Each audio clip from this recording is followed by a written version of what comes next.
बिस्मिल्लाहिर्रहमानिर्रहीम। आज का जो हमारा लेक्चर है वो लेजिस्लेचर के ऊपर है। लेजिस्लेचर किस स्टेट का? फ्रांस का। पिछले लेक्चर्स में हमने लेजिस्लेचर्स को डिस्कस किया यूएस के, फिर हमने लेजिस्लेचर को डिस्कस किया यूके के।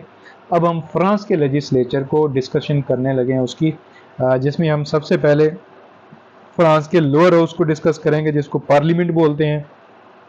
फिर इंशाअल्लाह इससे अगले लेक्चर में हम फ्रांस के सेनेट को, जिसको हम अपर हाउस बोलते हैं, को डिस्कस करेंगे।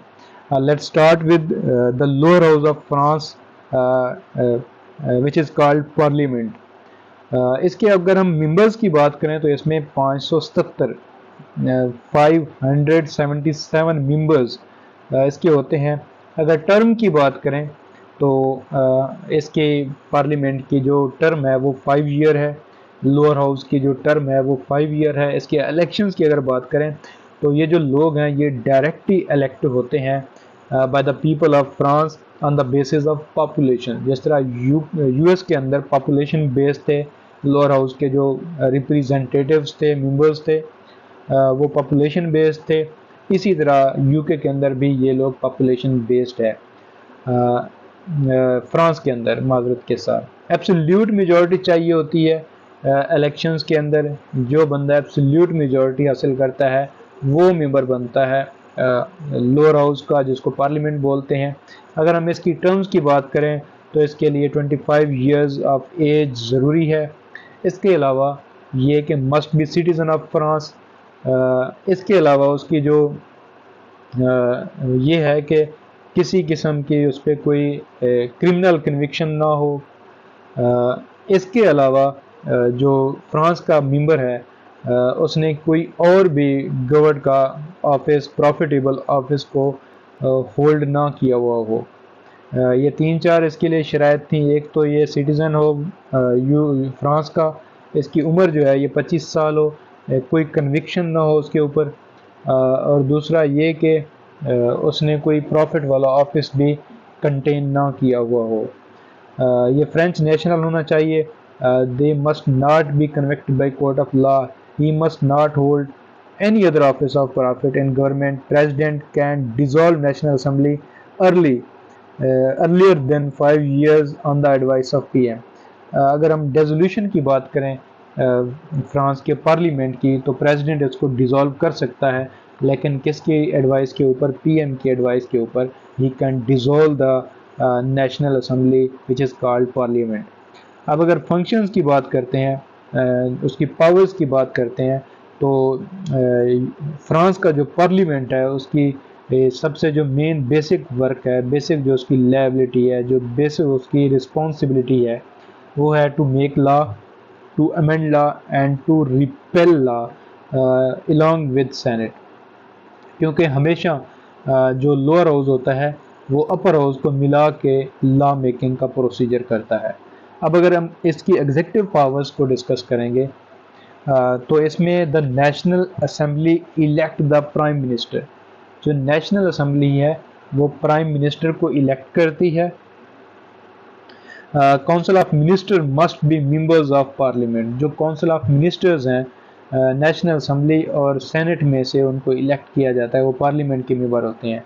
दे can not pass vote of no confidence.